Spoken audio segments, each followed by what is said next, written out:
welcome to The Art of Life. I'm your host, Willow Chang at Leon. We broadcast live every Friday from 2 to 3 p.m. right here in the heart of Honolulu at Pioneer Plaza. We have a very special guest, although I'm inclined to say that all of our guests are special. Dr. David G. Brown, who sometimes is hard to get a hold of because he is in demand and he's in transit. I'm going to do something I rarely do, which is I'm actually going to read this bio for you because I want to make sure I get all the credentials proper here.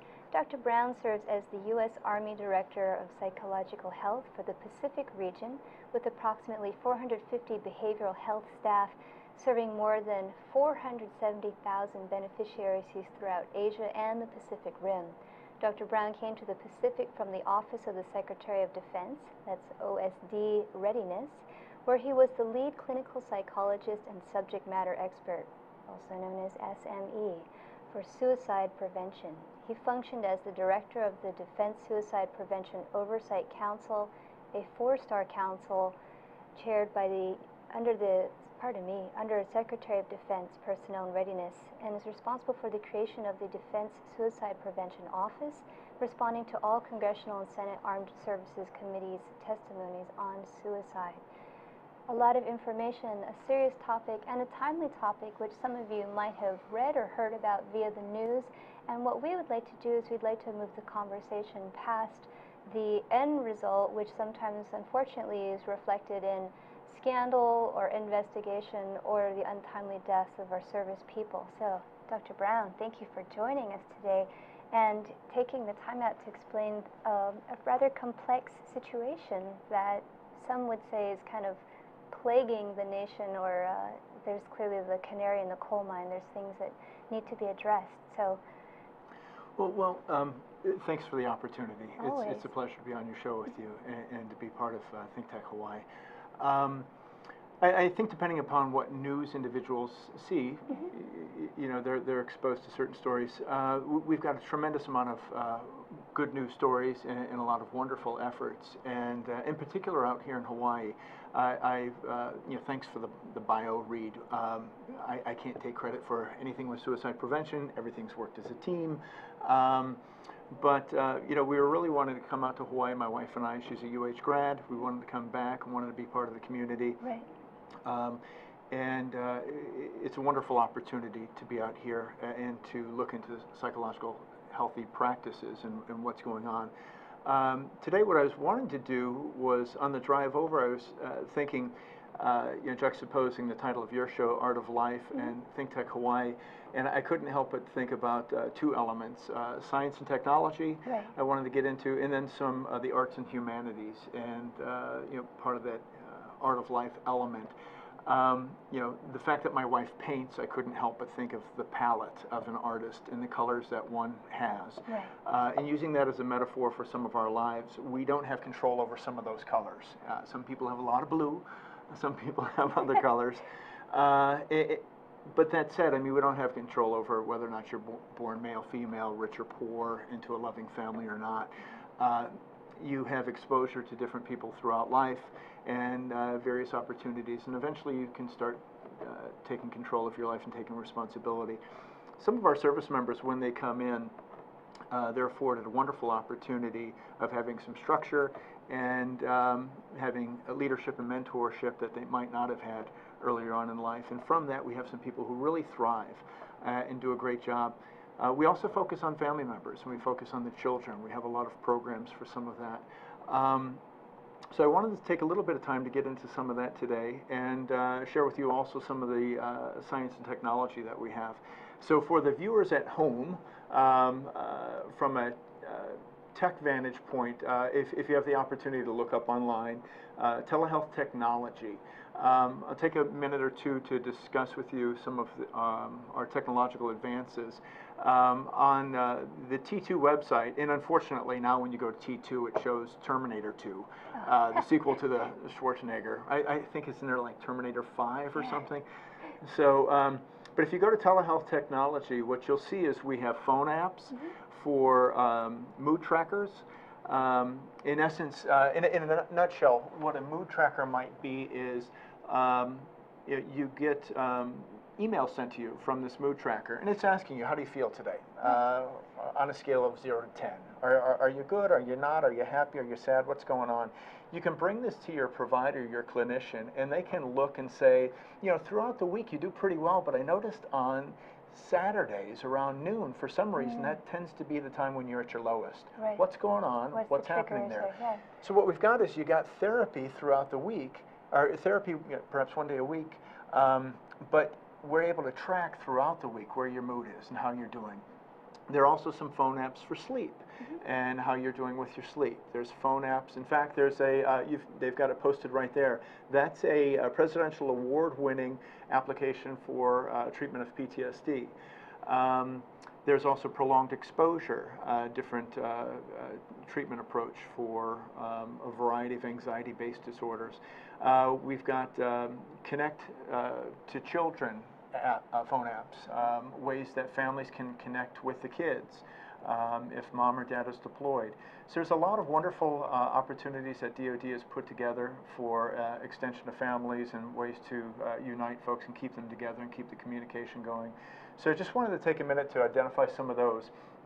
Out here in Hawaii, we have some things at our disposal that might not be as prevalent or as developed in some other locations. Case in point, telebehavior health. In the mainland, although it's really getting advanced now, if, say, you were a therapist in Kansas and I live 5 miles across the border in Nebraska, years ago you might have difficulty treating me with telehealth because you're not licensed in my state. Okay. In Hawaii, we've had an opportunity to really be possibly a decade or more ahead of a lot of folks, because if you're a licensed credentialed provider here, you can provide services to all of our servicemen and women throughout the Pacific, Japan, Asia, Korea, Guam, Saipan, Samoa, Afghanistan, you name it, we can reach out to individuals. We've got some advances in the laws where now our credentialed providers at federal installations can reach out to all other providers and beneficiaries in those installations. So now they're catching up with us. But some of the challenges that we have in Hawaii or throughout the Pacific realm, really are our demographics, our geographics.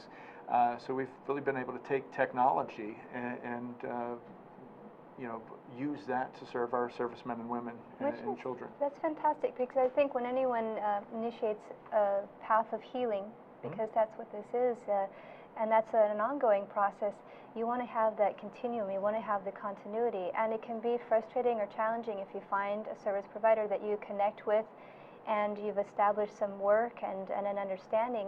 It can be daunting to have to start all over again with somebody new. So what I'm hearing from you is that no matter where they are, they're able to stay in contact with the person that they feel a level of comfort with, which is fantastic. Yeah, very, very much so. And in addition to that, say your local provider here is swamped. With the use of technology, what we have is ways to advance our access to care. Perhaps one of our providers in Korea has some availability. Right. We can tap into them within a day and get an appointment with someone in Korea early in the morning for them, in the afternoon for us in Hawaii, or we have folks in Hawaii who are treating individuals on the mainland. Fantastic. So you know, with the ebb and flow of patient care, it's really beneficial to us to be able to apply these technological advances. You know, I wanted to, if I can, I just want to make sure my earpiece is in here. A lot of people read about PTSD, and we just live in a world of acronyms. Everything has been shortened, right. You know, from KFC, you know, 24/7 and whatnot. Could you explain to us about the symptoms and the attributes of why PSD occurs and how it's treated with? Because I'm sure that there are many different approaches to that. I have a very basic understanding, but I'd certainly rather hear it from you. Well, to simply break down, what you really are looking at is, for many of our servicemen and women, when it's related to deployment, is it's an element of survival. Say you're in an area where your op tempo is really elevated, vigilance keeps you alert, keeps you going, so you're amped up. So you're kind of in that fight or flight state for prolonged periods of time. Yeah. So exactly. You're engaged in that without getting into all the neurotransmitters and you know, excitatory and inhibitory. What you've got is someone who's amped up. It keeps them alive, keeps them going. when you come back after deployment, similar to folks in sports and everything else, when the adrenaline is pumping and you're going, that's great. When you get off the field or you get off the court, you want it to be able to shut down. Right. And sometimes there's some difficulties in that, getting that shut down. In addition, perhaps some of the exposures that some individuals have in some countries or some situations. So what we're looking at is there's a traumatic event, and from that traumatic event, we're wanting to assist individuals with coping and moving on with what might be a new normal. Certain Right. things that you've seen, certain things that you've experienced, and how do we get you back, not necessarily back to who you were and what you were prior to deployment or prior to exposure, but how do we move forward with this new individual? Case in point, a little self-disclosure here. My father, phenomenal man, phenomenal athlete, smoked early on in life, like some people from his generation. Had throat cancer, has really persevered and done very well. He had that look over the edge, so to speak, that close call with death. Right. Now, for some people, you say, "Oh my gosh, that's very traumatic. How do you move on with that?" For my father, it's really been, in essence, a bit of a mixed blessing. 20 years ago, when he was first diagnosed, what he did is he didn't take life for granted necessarily. He saw the finite elements of life and said, "You know what? Not that he was a bad father or a bad husband at all, but he said, I'm taking stock on what's important and becoming an even more phenomenal father and husband." Right. And didn't take things for granted. He and my mom hold hands and carry on like high schoolers. It's a bit embarrassing, you know? And he'll be on the phone saying, no, you hang up, I love you. and I've got to tell him, "Dad, Mom works from home. She's in the other room. Give it a break," you know? Yeah, so it's really cute. I've worked with some service members who had, just like many people, our servicemen and women are just like the general population in terms of trials and tribulations and what they experience. But, I had some younger kids who had some issues with drinking, and post-deployment, I've had some people come back and said, "You know what, I'm not going out drinking on the weekend. I'm taking stock in what's important, and I want to move on. I want to advance my life. I want to contribute better." Now, if you hear some of the lectures and speaking opportunities that Senator Akaka has had, Senator Inouye, and some of the others, they'll explain to you, or you'll learn from them. When they came back from World War II, they wanted to, make sense of their experiences and see how they could contribute. Yeah. In fact, we just had a Behavioral Health Summit, our third annual. We had Senator Akaka, phenomenal man, who showed up and he spoke. And he said, when he came back, he was having a little difficulty adjusting and making sense of that. What is my new normal? Right. How do I persevere and have what we call post-traumatic growth? I was exposed to something, I'm a new person for that, and how do I move forward and incorporate what I experienced and make that a part of my new norm? Post-traumatic growth, that is something that I think needs to be meditated upon. We have to take a small break. But think of the things that you've encountered in your life, and how can you encourage and nurture, foster post-traumatic growth? Because life is a series of ups and downs, but it's how you deal with it that makes a world of difference. This is The Art of Life. My name is Alice Lee Hagan. I host the ThinkTech Hawaii BizEd Spotlight. We talk about fascinating people and interesting issues that affect our island state here in Hawaii. We broadcast every Thursday from 3 o'clock in the afternoon to 4 and on Olelo 54. Make sure you tune in and we'll see you soon. Aloha. Aloha, this is The Art of Life. I'm your host, Willow Chang a Leon. And if you don't have the opportunity to watch our show live, you can always watch all of our cataloged episodes on both YouTube and on Facebook on the Art of Life page. Our guest today is Dr. David G. Brown, and he is involved with the treatment and care and fostering of understanding of veterans who've encountered, post-traumatic stress disorder, which we have discussed at length. And I'm going to just quickly take this question because I always try to think of what our viewers might be wondering. And I'm curious, we live in an era and a time period where I think historically there's been more discussion and open discussion about seeking treatment and seeking help and integrating different ways of therapy to assist in that post-traumatic growth and someone's healing.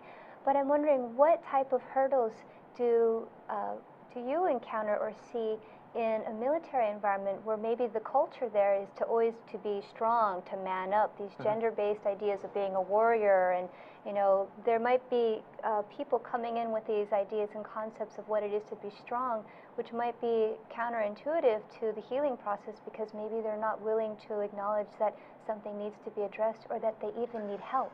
Great question. And I think a way of viewing some of this is, in a word, readiness.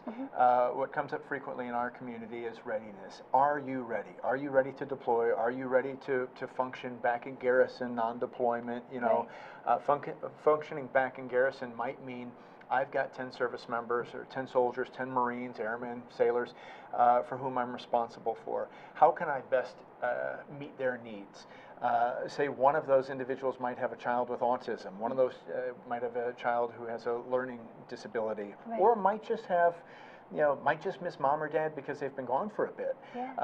So in a word, readiness. How do we ensure that we are ready to take on what we need and what's expected of us as a leader?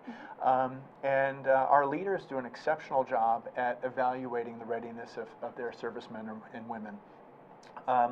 And an extension of that is the family. If I can't focus on my job because my wife or your husband or your child has issues, that becomes a readiness issue. So as a leader, what I would do is I would say, you know, I'm aware that you've got something going on. We need to take care of that because we need to ensure that if we are in a deployed situation, you've got my flank, you've got my back, you're focusing on the mission at hand.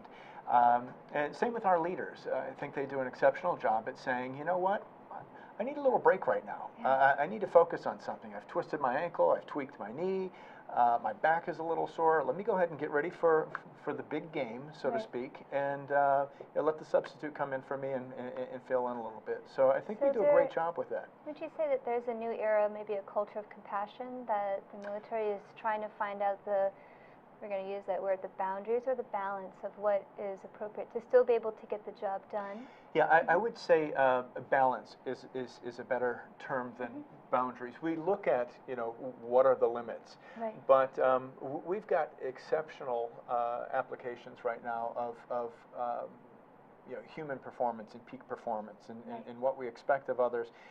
We have great partnerships with other universities, technology. I mentioned telehealth technology earlier. MIT has been partnered up with us, Harvard Medical School, the Benson Henry Institute. We've got relationships with folks across the board. Prior to coming back to the Army and here in Hawaii, and by the way, concepts and ideas I'm sharing today are ideas and concepts I'm sharing as David. They're not necessarily official capacity of the U.S. Army or previous positions that I filled within Department of Defense. But when I was with Defense Centers of Excellence in Washington, we had an opportunity to partner up with folks from NASA and look at physiological resilience. So what we're really looking at is what can we do best for individuals, because it lends to mission readiness, mission success. Within the Army, we've got an approach of CAFBIZ, Child and Family Behavioral Health Services. What can we do for the service member, for their children, for their families to ensure that, you know, again, readiness and focus is there. So I think balance is probably a much better term for that. Thank you for clarifying that. You know, I think unless people have, you know, in Hawaii we make the assumption perhaps that everyone integrates somehow with military because it's such a strong presence, but if you open up that dialogue, it's surprising how they can be very segregated.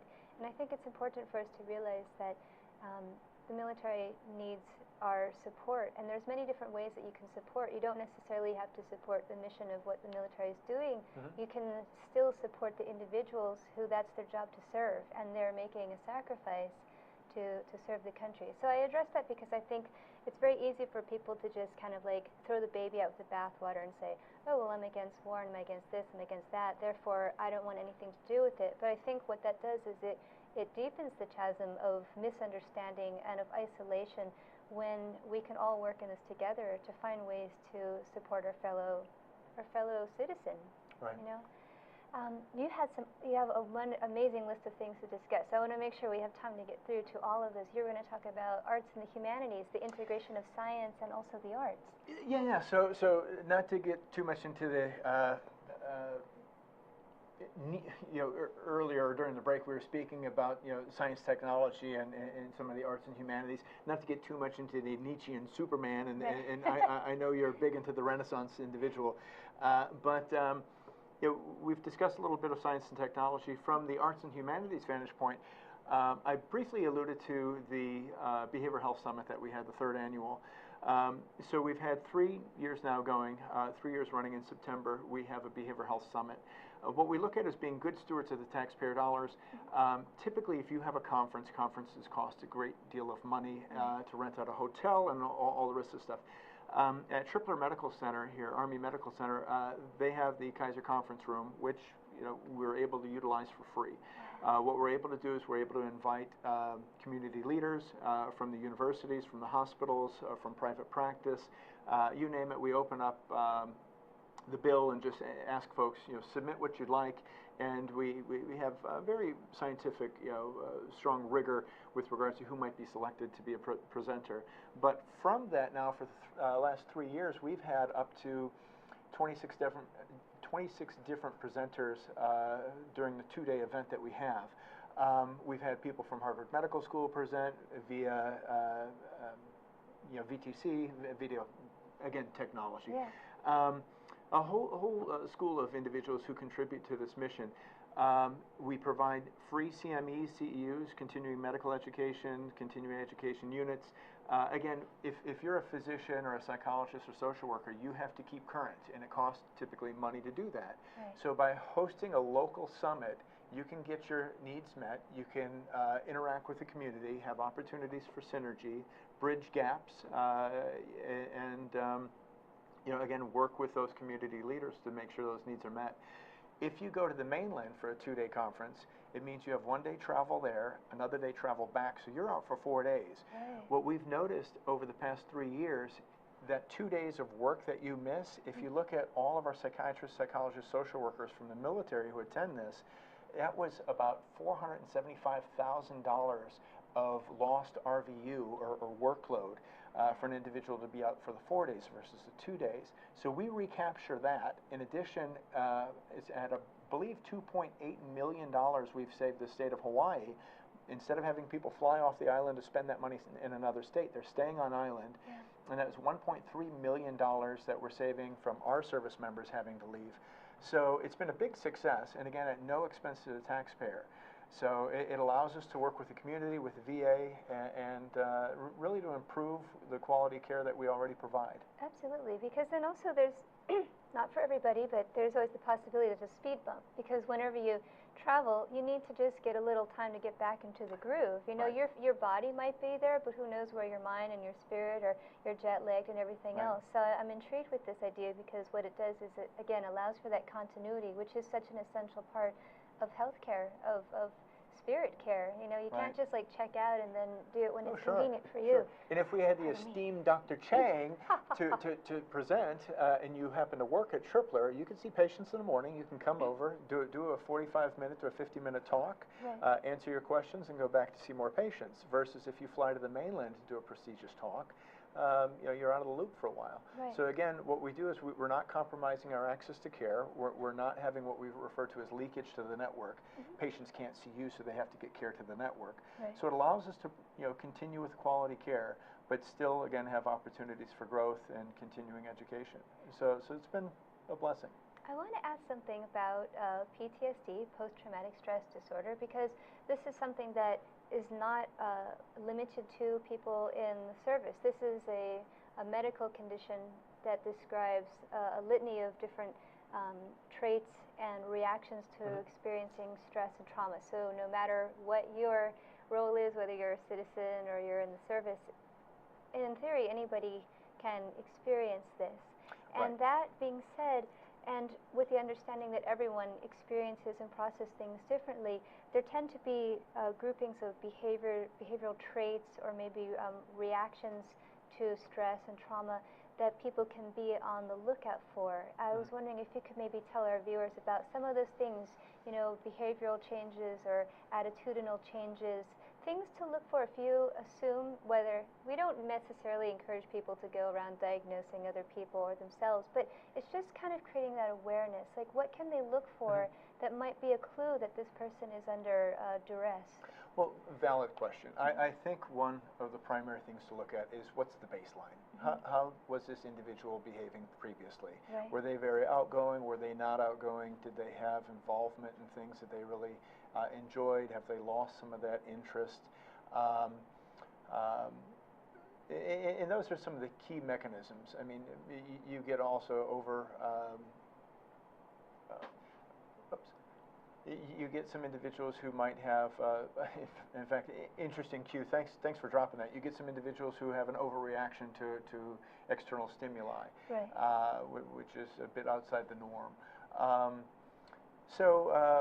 Yeah, in a nutshell, I would say looking at the baseline of an individual and seeing what may have changed. I'm sorry, it threw me off a minute. I was actually going to segue into the, I had mentioned the arts and humanities. And yes.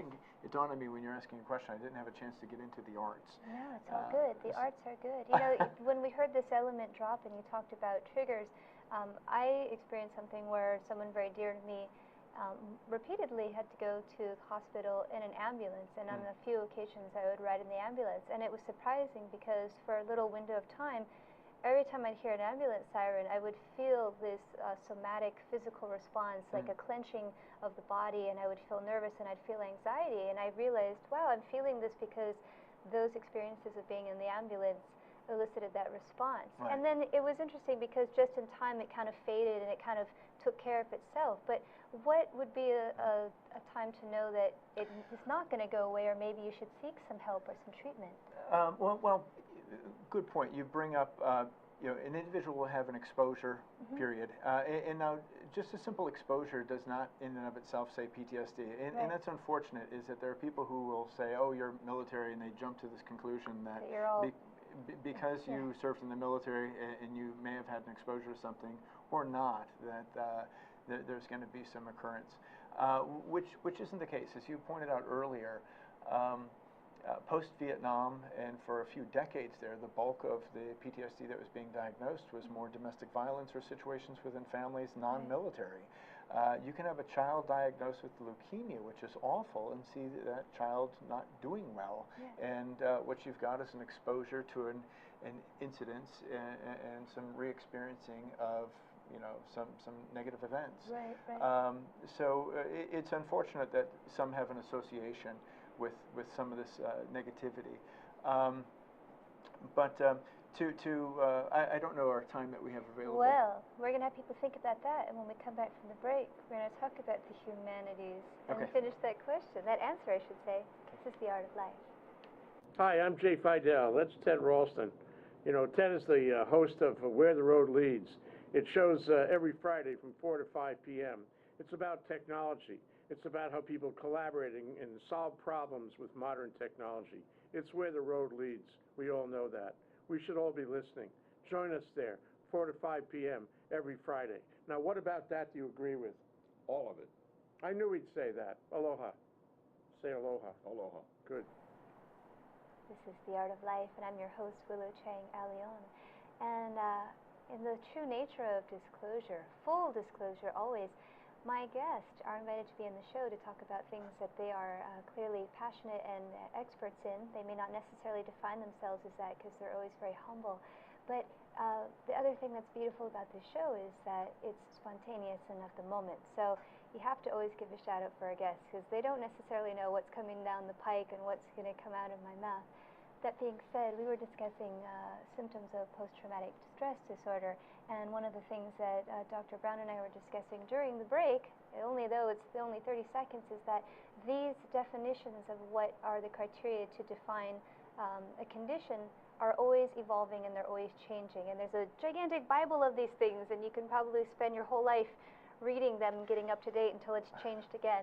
So well, you can really have a Psychology 101 class getting into some of the diagnostic statistical criteria. That's Psych 101 is probably the most dangerous thing out there because someone takes one class at the university and then they're analyzing everybody. Good point. Yeah. I've taught and still continue to teach a lot of universities, and one of the first warnings I give to folks in Psych 101 is as you go through and read, you're going to start diagnosing yourself because you'll say, oh my gosh, I've experienced that, I've experienced this. Yeah. We all experience a lot of things, but if it doesn't cause clinically significant distress and or impairment, it doesn't mean you meet criteria for a diagnosis. Yeah.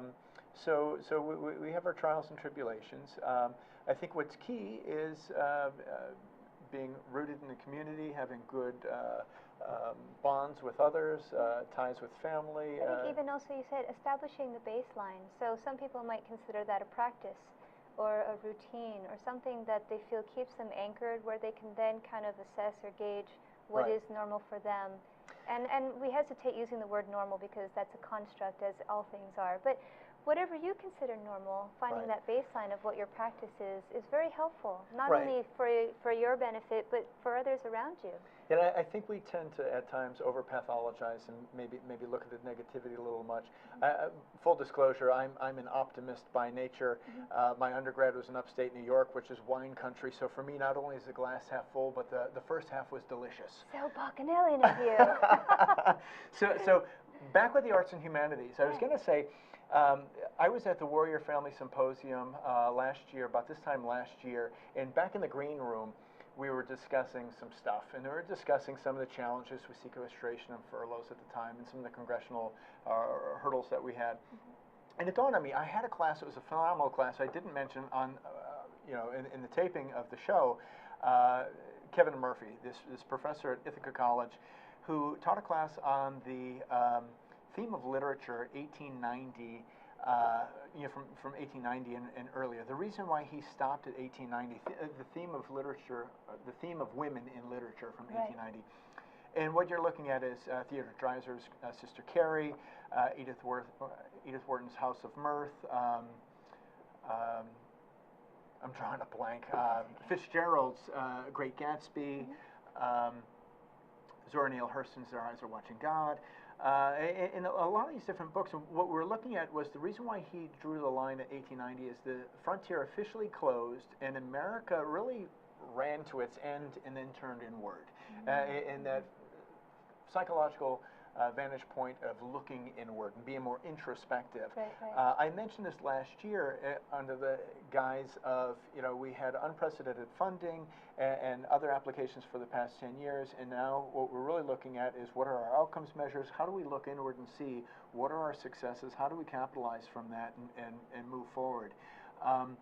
So with that in mind, the summit that we had recently, the third annual, we're taking a look at our third theme this year, which was reintegration, recovery, and reintegration into society.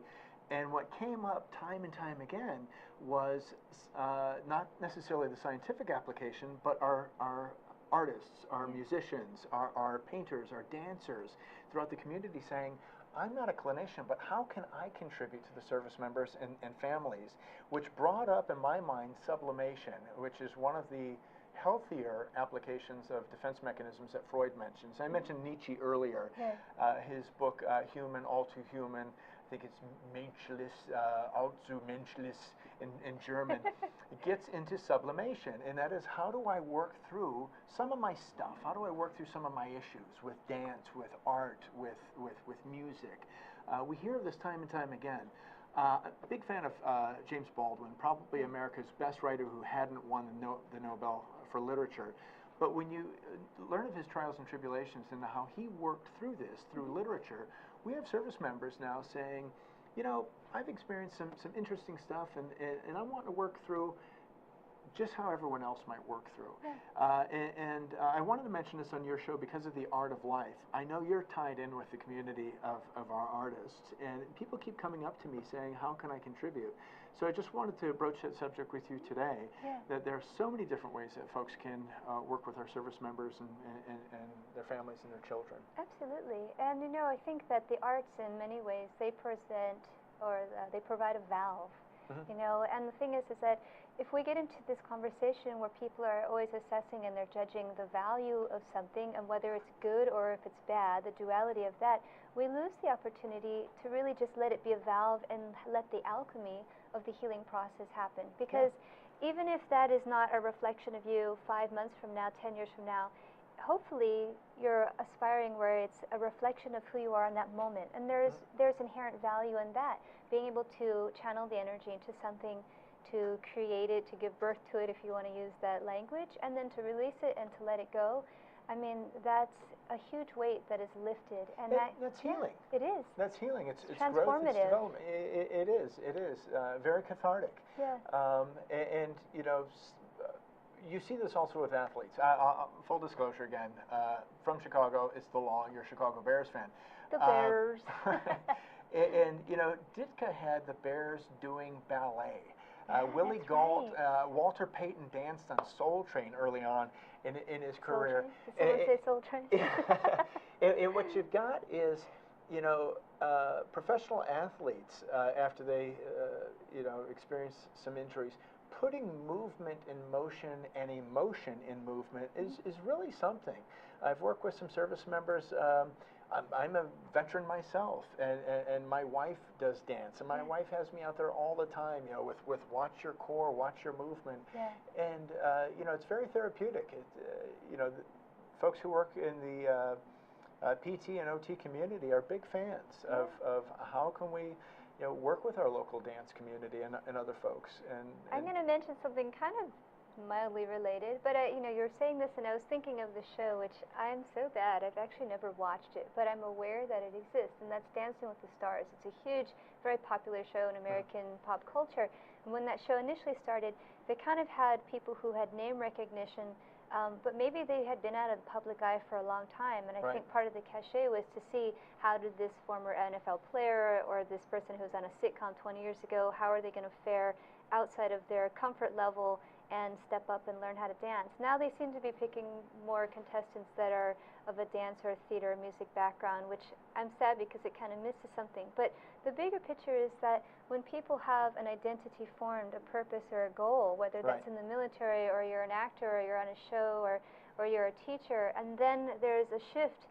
of consciousness or a shift in your responsibilities or a shift in your job description, you know, you need to find something to hone that. And Dancing with the Stars, I think what it does is, you know, here's that person who was on a sitcom 20 years ago and you haven't heard from them, but suddenly now they have a purpose, which is to learn this routine and to do their best and to make sure that they do justice to the choreographer and their partner and to not make a fool of themselves. And that, I think, is the magic of a show like that. And I think the message of that, which is that everyone needs to find something to work towards. I mean, in the end, it's not about being the best. It's about making that effort. Yeah, and great concept. I mean, when you look at folks with how we identify ourselves, what's our cultural worldview, the Marines have this concept, once a Marine, always a Marine. That was my uncle.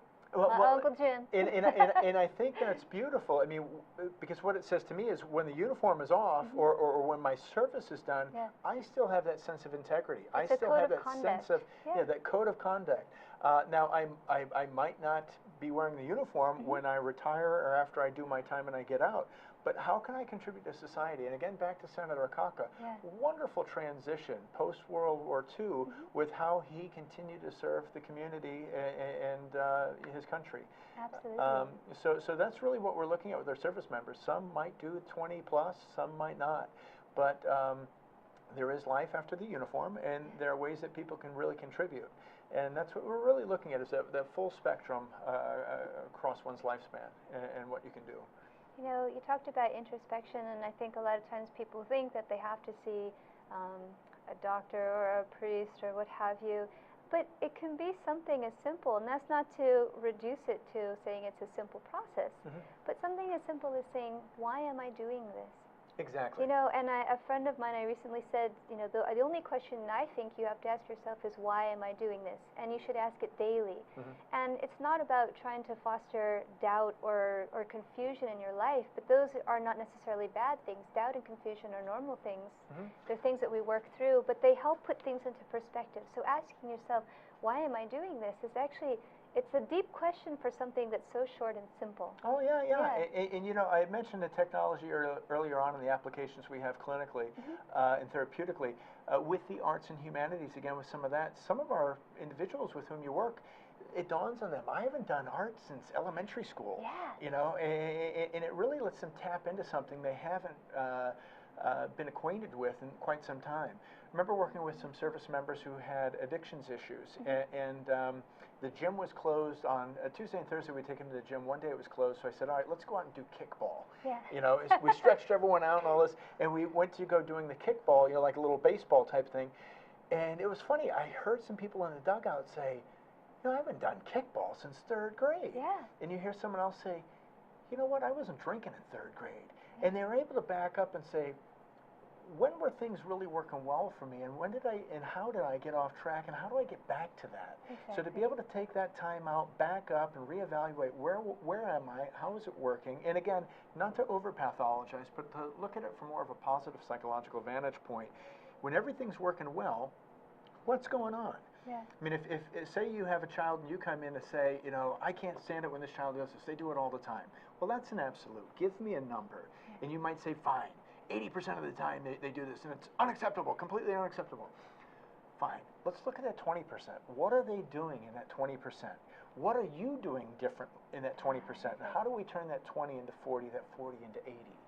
So I think sometimes for us clinicians, the arts and humanities allows us to really start assisting with turning screws that individuals, or assist the individual with turning screws that they haven't done before. Now, by the way, that's not meant to be a Henry James reference. I had mentioned Portrait of a Lady. Yeah, you know, you said something that made me think of one of my favorite musicians. His birthday was yesterday. It was John Lennon. Oh, and, yeah. you know, he was famous for saying there are no problems, only solutions, Right. which I think is actually a really fascinating way to look at life in general. And that being said, you know, a lot of times people think of him as, you know, clearly he had troubles and strife and it was on the public eye. But when I look at his life and the short life that he had, and cut too short, here's somebody who had a lot of things that were very unpleasant in his upbringing, you know, losing his mom and having his aunt run over in front of a car and seeing that and many different things, but managed to work through that and was trying to become a better person. And I think that's an important thing for people to see. It's easy to say, oh, well, he had a lot of money and he lived a rock star lifestyle, but if you actually look at the things that he worked through and how he tried to overcome these hardships. It's very inspiring, and I think everybody can relate to that. Why else would he write a song called Working Class Hero? Right, you know? right. Yeah. So it's interesting stuff to think about. Those simple pleasures. I think near the end of his life, he talked about how baking bread was like such a joyous, awesome activity. And then the time to enjoy being a father, because when the beginning of the Beatles, he didn't have the time to spend with his first son. But with the second son, he made a conscious choice. I want to be an active parent. I want to be involved in my child's upbringing, which, you know, everybody can relate to that if they're a parent. It's those simple joys and the time that you spend, not only with yourself, but with others in service, you know? And one wonderful example there with John. I mean, people don't look and say, based on those two events, oh, PTSD, let's label him with PTSD. What we look at is you know, how do you move forward? How do you make sense of what occurred? How do you move forward? And you know, at the same time, Paul had experienced the loss of his mother. And when he talks sings in Let It Be, you know, Mother Mary comes to me, it's not necessarily a Virgin Mary, it's his mother. Yeah. You know, and the Beatles have put together some beautiful music, and you know, I think have spoken to all of us in different ways. It's funny, a trip I had to India for the Asian Pacific Military Medicine Conference years ago, it dawned on me, wow, you know, the Beatles were out here, they influenced American society, Mahatma Gandhi influenced the nonviolent movement of civil rights in America. It's all a huge interwoven community. Yeah. And I'm so sad that we have run out of time. We must have you again, because there are so many things that you can share and talk with us about. But thank you for your expertise, your compassion, and your leadership. We clearly appreciate that, and your service as well. Hope to have you again, Dr. Brown.